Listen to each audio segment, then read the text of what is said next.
یہ بات بھی اچھی طرح ذہن نشین فرما لیں کہ اگر دکھ، تکلیف، حالات، پریشانی اور مصیبت اللہ کی ناراضگی کا سبب ہوتی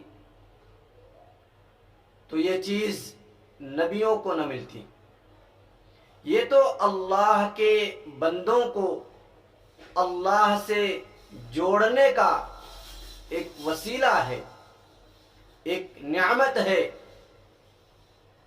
جو اللہ تعالی اپنے بندوں کو خود سے جوڑنے کے لیے یہ حالات، مصیبت، پریشانی لاتے ہیں.